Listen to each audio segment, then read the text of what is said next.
બનાસકાંઠાના તેરવાળા ઉંડાઈ રોડને પાકો બનાવવાની માંગ કરાઈ। વર્ષોથી કાચા રસ્તાથી લોકો અવરજવર કરવા મજબૂર બન્યા। રસ્તો બંધ થતા સ્થાનિકોમાં ભારે હાલાકીનો સામનો, શાળાએ જતા નાના ભૂલકાઓને પણ મુશ્કેલીનો સામનો કરવો પડી રહ્યો છે। વર્ષોથી પાકા રોડની પડતર માંગ છતાં પણ ઉકેલ ન આવ્યો। ડિલિવરી પ્રસંગે, મરણ પ્રસંગે અને બાળકોને સ્કૂલે જવા માટે ખૂબ મોટી તકલીફો પડતી હોય છે। વાવ ધારાસભ્ય સરોજજી ઠાકોરને અને પ્રાકૃતિક ધારાસભ્ય અમૃતજી ઠાકોરને વારંવાર રજૂઆત કરવા છતાં કોઈ પણ આનું નિરાકરણ આવતું નથી। કોઈ પ્રકારની તકલીફ થાય તો કોઈ આનું સાંભળવા તૈયાર હોતું નથી, જેથી કરીને સરકારમાં અમે આ રસ્તાની માગણી માગીએ છીએ કે તાત્કાલિક ધોરણે તપાસ કરી અને પૂરેપૂરો અમને આનો સહયોગ મળે। બનાસકાંઠાના ગ્રામ્ય વિસ્તારોમાં હજુ પણ વિકાસના દાવાઓ પોકળ સાબિત થઈ રહ્યા છે। બનાસકાંઠાના તેરવાળા ઉંડાઈ રોડને પાકો બનાવવાની માંગ કરાઈ। ભાભર અને ઓગળ તાલુકાને જોડતો મહત્વનો માર્ગ ગણવામાં આવી રહ્યો છે। વર્ષોથી કાચા રસ્તાથી લોકો અવરજવર કરવા મજબૂર બન્યા। ચોમાસામાં વરસાદી પાણી ભરાતા રસ્તો પણ બંધ થઈ રહ્યો છે। રસ્તો બંધ થતા સ્થાનિકોમાં ભારે હાલાકીનો સામનો। સીમ વિસ્તારમાં ખેડૂતો માટે આ માર્ગ જીવન રેખા સમાન છે, જ્યારે ખેડૂતોને ખેતર સુધી પહોંચવામાં મુશ્કેલી છે। શાળાએ જતા નાના ભૂલકાઓને પણ મુશ્કેલીનો સામનો કરવો પડી રહ્યો છે। દૂધ ડેરી સુધી દૂધ પહોંચાડવામાં ખેડૂતોને પરેશાની થઈ રહી છે।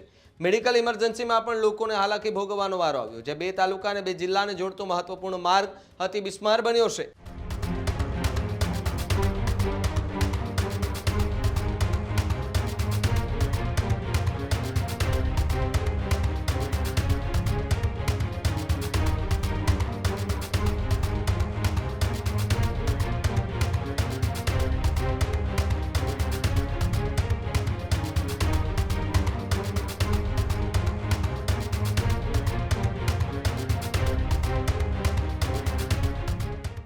વર્ષોથી પાકા રોડની પડતર માંગ છતાં પણ ઉકેલ ન આવ્યો। દ્રશ્યોમાં તમે જુઓ કે જે નાના ભૂલકાઓ આજનું ભવિષ્ય છે, એ ભવિષ્યને ગારા ગદરતા સ્કૂલે જવું પડી રહ્યું છે। ત્યાંના ખેડૂતોને ગારામાંથી પસાર થવું પડે છે, કપડાં બગાડીને એને ખેતરે પહોંચવું પડે છે।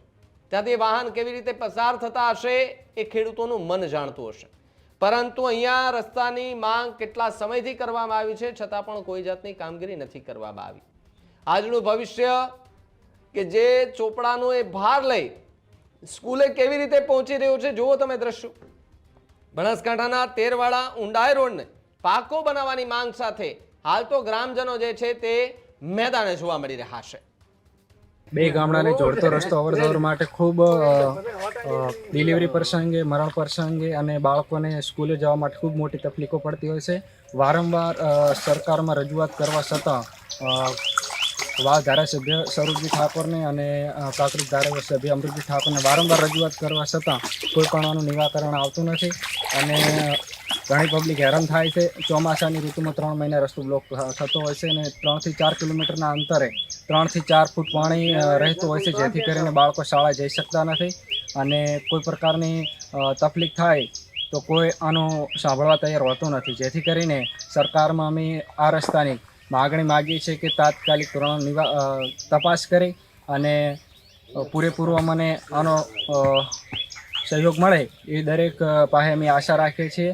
તો આ એ મંત્રીશ્રી તેમજ મુખ્યમંત્રીને અમે આ બાબતે થોડીક રજૂઆત કરી છે। ખેડૂત ભાઈઓ છે ખેતરમાં ડ્રોન ઉડાવતા હોય છે, ત્યારે આપણે એક પ્રશ્ન સતાવતો હોય છે કે જે આપણે અત્યાર સુધી જીપીએસ ટેકનોલોજી વાળા ડ્રોન વાપર્યા છે, જેથી કરીને મોબાઈલ ટાવર છે અથવા તો હાઈ ટેન્શન લાઇન પસાર થતી હોય, કોઈ વૃક્ષો હોય, ત્યારે જે જીપીએસ ટેકનોલોજી વાળા ડ્રોન છે એમાં ટકરાય અને ટ્રેસ થાય છે। પણ એગ્રીવન લાવ્યું છે GNSS ટેકનોલોજી ડ્રોન, જેથી કરીને એ ડ્રોન છે એ કોઈ જગ્યાએ ટકરાય નહીં, પોતાની રીતે જ ડિસિઝન લે છે અને મૂવ થઈ જાય છે, જેથી કરીને GNSS ટેકનોલોજી ડ્રોન છે એ વાપરવાનો આગ્રહ રાખો। અત્યારે જ ન્યૂઝરૂમ ગુજરાતની યુટ્યુબ ચેનલને સબસ્ક્રાઇબ કરો અને ઇન્સ્ટાગ્રામ અને ફેસબુક પર ફોલો કરો। અપડેટ રહો, સત્યની સાથે રહો।